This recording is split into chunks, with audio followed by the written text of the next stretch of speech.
Hello students, welcome to my channel Science World. I hope you all are fine and preparing for your exams. Students, the topic that we are going to cover in this video is the fundamental unit of life, the cell.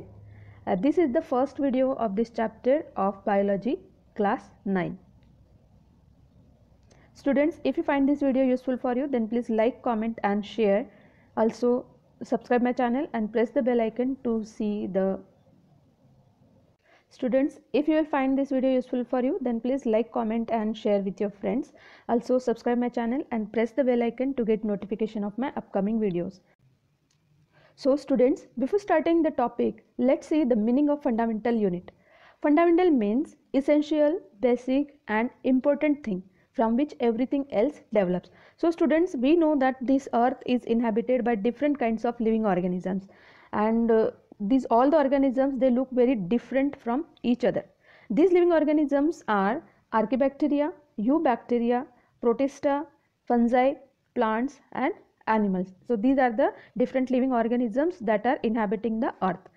The bodies of all these living organisms are made up of microscopic units called the cells, and these cells are the basic, essential and very important things from which the life starts, or the other organisms they develops. The cell is the basic structural and functional unit of all living organisms. So cell is the basic, it is the fundamental thing.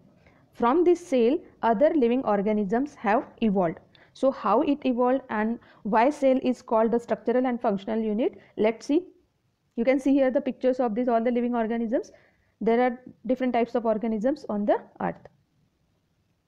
Why is the cell called structural and functional unit of life? So this question arises when we talk about the cell. So why it is so? Cell is called the structural and functional unit of life because all organisms are composed of one or more cells, and all the vital functions of an organism occur within the cells, such as nutrition, respiration, reproduction and excretion, also the maintenance of the organism. So these are some vital functions, means these are some life processes like nutrition, respiration, reproduction, excretion, wear and tear of the body. So these all the functions are carried out inside the cell. To carry out these functions, cell has specialized cell organelles. In the cell there are different types of cell organelles, and each cell organelle has different function that helps to maintain the life of that particular cell, or we can say the life of that organism. Thus a cell is able to live and perform all its functions, and that is why it is called the basic structural and functional unit of life. So if we see an organism, if we see the structure of that organism, you will observe that every part of that organism, every single part of that organism is made up of cell, and all the activities, all the vital functions, all the life processes are carried out by the cells, and that is why a cell is known as the structural and functional unit of life. It is the building block of an organism. Building block means suppose we are building a home or a room. For that we bring the bricks. So bricks are the building blocks of that particular house that we are going to construct. So we can compare this with the cells. So cells are the building blocks of the organisms or the body of an organism. I think you are clear now.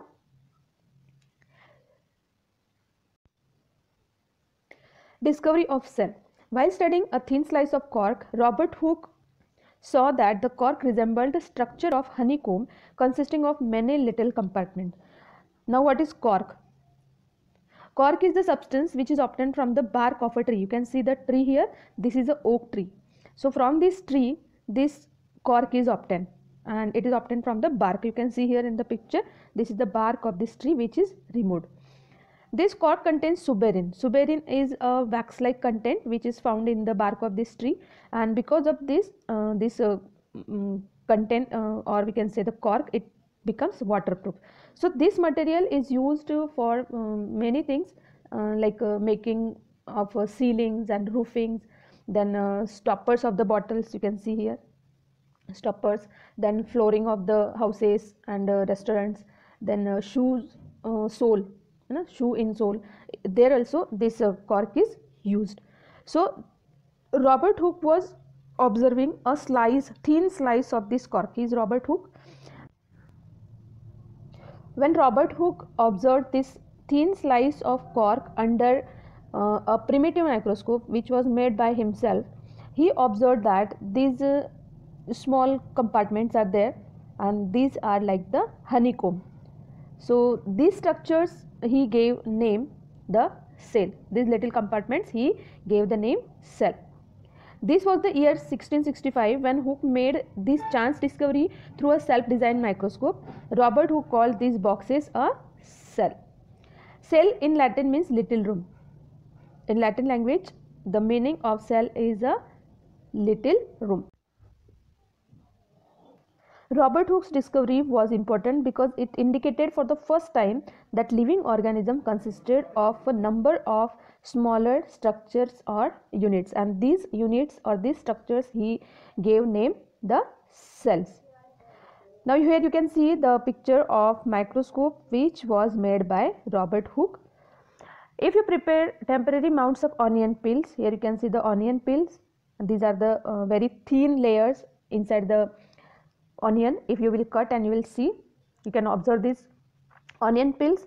If you take different peels or peels of different sizes, you will observe that they all have similar small structures, and these structures look similar to each other, and together they form a big structure such as an onion bulb. Okay, these small microscopic structures that you see in an onion peel are the basic building units of onion bulb. Here you can see the picture, or this is the diagram of the cell that you can see in the onion peel under the microscope. So these structures are called the cell. Here you can see many cells are there. Not only onion but all the organisms that you see around are made up of these types of cells. So no doubt different organisms have different types of cells, but the basic thing is all the living organisms are consisted of number of smaller structures that are known as cells. Cells are too small to be seen with naked eyes, and that's why these are studied with the help of microscopes. Microscopes are high resolution instruments that are used for observing the fine details of very minute objects. So there are different types of microscopes. Simple microscope we have, and the examples are magnifying glass. You may have seen these glasses. Then reading glasses that we use for reading, and jewelry eyepieces that these the person who makes the jewelry, they use it. Then compound or light microscope and electron microscope. So these are the different types of microscopes. Electron microscope was first discovered by Knoll and Ruska in 1932. Anton von Leeuwenhoek in 1674 he observed the free living cells in pond water for the first time. So let's see some pictures. So this is the magnifying glass, this is reading glass, and these are the eyepieces, jewelry eyepieces you can say, and these are used to make the jewelries because very fine details are there on the jewelry pieces. Here you can see this is the compound microscope, this is electron microscope. This electron microscope was discovered by Knoll and Ruska. These were the two scientists of Germany. They discovered it in 1932, and these microscopes were put into use in 1940. So this electron microscope uses very high voltage electricity, and it helps in observing subcellular structures which cannot be seen through the compound microscope. So generally in the school laboratories we see this type of compound microscope. Here again you can see the Leeuwenhoek microscope in late 1600. Here you can see it is very small, just the length of your thumb. Okay, so this is the microscope that was made by Leeuwenhoek. The invention of magnifying glasses and microscopes laid the discovery of microscopic world, and it was the milestone in the field of this microscopic study. After the invention of the cell, which was observed by Robert Hooke, but he observed the thickened wall of the cells and not the substances within the walls. He observed only the walls of these cells. Later in 1831, Robert Brown observed nucleus. He discovered the nucleus in the cell. Then J.E. Purkinje in 1839, he coined the term protoplasm for the fluid substance of the cell. Inside the cell, he observed a fluid which he termed the protoplasm. Then Haeckel in 1866, he observed that nucleus is responsible for the storing and transmitting hereditary characters from one generation to the other generation, or we can say from one cell to the another cell. The cell theory that all the plants and animals are composed of the cells and that the cell is the basic unit of life was presented by two biologists, Schleiden and Schwann. So these two biologists proposed this cell theory, and this theory was further expanded by Virchow in 1855, and he suggested that all cells arise from the pre-existing cells. So with the discovery of the electron microscope in 1940, it was possible to observe and understand the complex structures of the cell and various parts of the cells. You can see the picture here, microscopic observations by Anton van Leeuwenhoek. He observed through his microscope, and these are the cells that he observed: white blood cells, red blood cells, yeast cells, bacterial cells and sperm cells. He is Robert Brown. He observed the nucleus, which is the central structure in plant cells. Then he is Purkinje. He observed protoplasm, that is the fluid part of the cell, protoplasm and cytoplasm. Then he is Ernst Haeckel. He said that the nucleus is the part which passes the hereditary characters, or which transmit the hereditary characters from one cell to the another cell. Then here you can see M.J. Schleiden and Theodor Schwann. They have proposed the cell theory. He is Rudolf Virchow, who expanded the cell theory proposed by Schleiden and Schwann. Now take a look on the cell theory. What is in it? The first point is all the living organisms are formed of cells and their products. So every living organism is formed of the cells. All metabolic reactions take place in the cell, and thus the cells are the structural and functional unit of the cell. Just we have seen the answer of this question, why the cells are known as structural and functional unit of life. So we have seen that all the metabolic reactions, all the vital processes, all the biological processes that are carried out inside the cells. Each cell is made up of small mass of protoplasm containing a nucleus and is bound by a cell membrane with or without cell wall. So cell wall may be present or absent, just like in plant cell, cell wall is present; in animal cell wall is absent. Also these cells have a prominent nucleus, and the cell organelles are lying in the cytoplasm. All cells arise from the pre-existing cell. So cells they divide to produce cells of their own kind, and in this way these cells come from the pre-existing cells. All the cells are similar in their chemical composition and metabolic activities. So different types of cells perform the same metabolic activities like respiration, nutrition, reproduction. These all activities are similar. The function of an organism as a whole is the outcome of the activities and interaction of the constituent cell. So if a multicellular organism is there, means a organism is having many cells. So whatever the outcome of the activities performed by that organism, it is the outcome of the activities of the cells. All the cells in that organisms, these cells perform different metabolic activities, and we can see the organism, not the cells. So these all the activities performed by the organism are indirectly they are carried out in the cells. So all the functions of an organism is the outcome of the activities and interaction of the constituent cells. Unicellular and multicellular organisms. So because of these inventions, in the microscopic world, it is now known that a single cell may constitute a whole organism, just like example amoeba, chlamydomonas, paramecium and bacteria. Here you can see the pictures, all the pictures. These are all the bacteria, E. coli, then streptococcus, halobacteria, then these protists, these are the single cell organisms like amoeba, euglena, paramecium, some algae like chlorella and chlamydomonas, and unicellular fungus, that is yeast. So these all are the unicellular organisms. Why they are called unicellular? Because they are composed of only single cell. Uni means single. So these organisms are called unicellular organisms.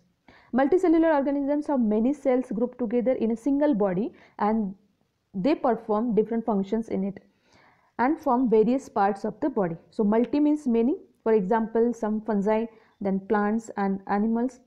So every multicellular organism has come from a single cell.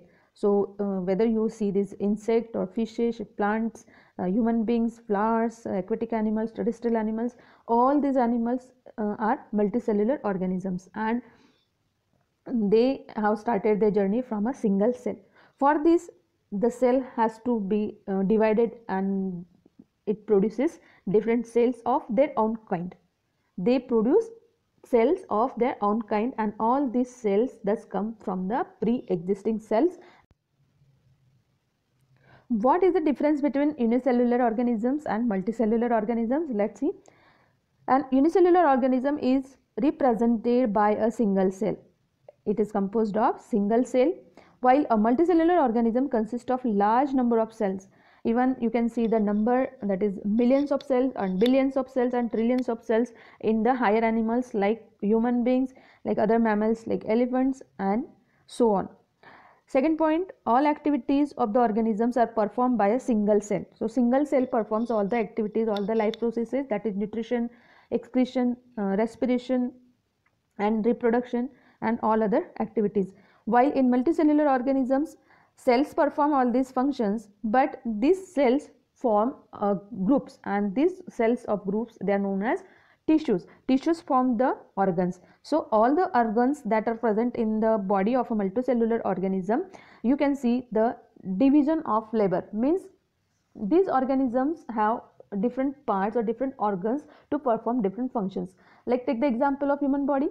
Human body has a heart to pump the blood, a stomach to digest food, and there are different parts like kidneys for excretion, and so on. Similarly, division of labor is also be seen in the single cell, but in each cell it has got a specific component within it, and it is known as the cell organelle. So these cells have different cell organelles which perform all these functions in a unicellular organism, and in multicellular organisms also these cells only perform these functions, but there are organs which are made up of tissues, and tissues are made up of cells.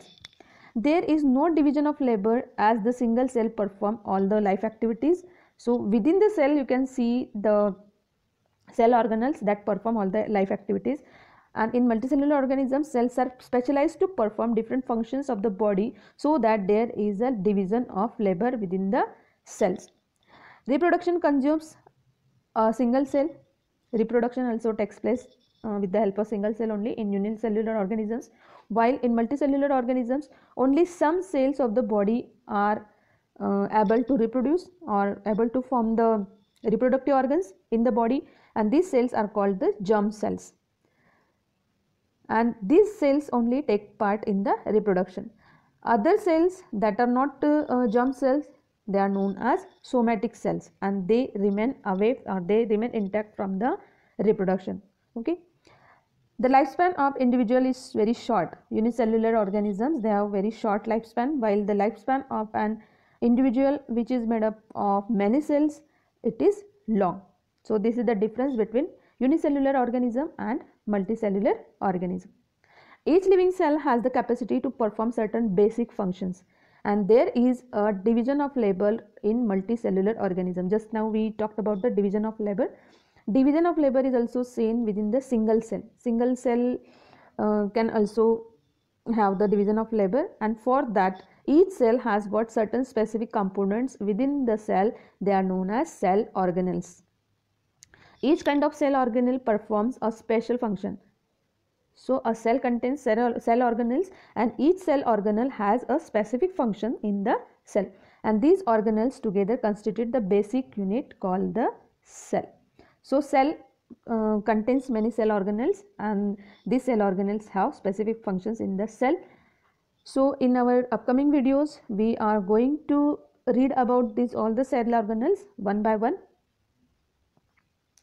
The next topic is different types of cells. The shape and size of cells are related to the specific function they perform. Just now we have seen that there are different cells which perform different functions. So these cells have their shape and size according to their functions they have to perform. Some cells can change their shapes. For example, these white blood cells that ingest the pathogens. Okay, these cells are found in the blood. So these white blood cells, they are having irregular shapes. They are also known as leukocytes. These are present in our blood and have the ability to change their shapes. Here you can see. So in this way they engulf the viruses or any foreign particle that they ingest it and they digest. So this helps them to kill the germs by engulfing the foreign particles or the viruses or bacteria. So these are the cells, white blood cells, that can change their shapes. Also another example you can see amoeba. So this is the picture of amoeba. It can change shape with the help of pseudopodia. It has false feet. So here these are the pseudopodia, these are the false feet, they are not the actual feet, and these are the projections of its body and adapt to their environment. Okay, as they are the aquatic organisms or unicellular organisms. By changing shape it captures its food. So by changing its shape they capture the food, whatever food is there around them, they sense it and they capture with the help of pseudopodia, and for that they have to change their shape. So it can capture the food and it can move from one place to another. So these are the two types of cells that are not having a perfect shape, and they can change their shape. In some cases the cell shape could be more or less fixed and peculiar. So for particular type of cell, if you can take the example of nerve cell, it is also known as neuron. They are found in the nervous system of our body. So these nerve cells have peculiar shape. You can see here. So this is the nerve cell. It has elongated body. This is also the nerve cells, and these are the observed under the microscope. So when you observe under the microscope, it looks like this. This is the diagram of nerve cell. So this is elongated. Then you can see the photoreceptor cells that are found in our eyes, that is rods and cone cells. So these are specialized cells, and you can see their shapes. They have specific functions, and that's why they are having the shape like this. Then the immune cells like lymphocytes and monocytes and other types of white blood cells, these can change their shape, means they have irregular shapes. Then red blood cells, they have concave shape. You can see this is the concave shape, and why they have concave shape? Because this shape provides more surface area for transport of oxygen and can move through the capillaries easily. Okay, so these are some cells that have specific shapes. So why do cells have different shapes? Cells have different shapes because the shape of the cells are often related to their functions. They have different functions, and that's why they have different types of shapes. Here you can see skeletal muscles, then smooth muscles, cardiac muscle. These are found in the heart, these are found in the muscles. Then this is the bone cell. These are the cells of our skin. So you can see different shapes and sizes of the cells. This is a fat cell.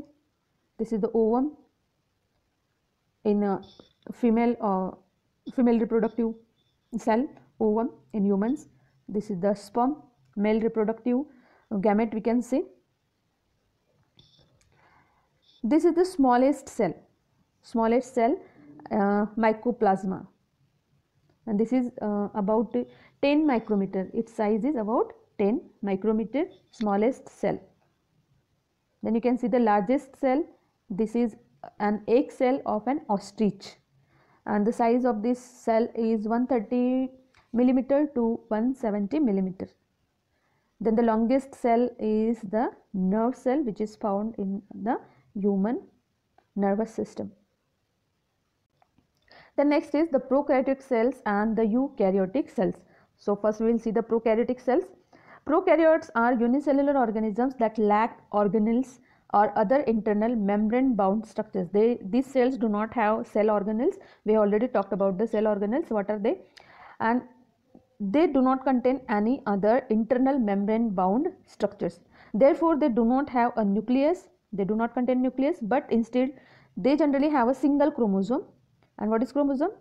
They contain a piece of circular double-stranded DNA located in an area of the cell called the nucleoid. So there is no nucleus, but they have chromosome.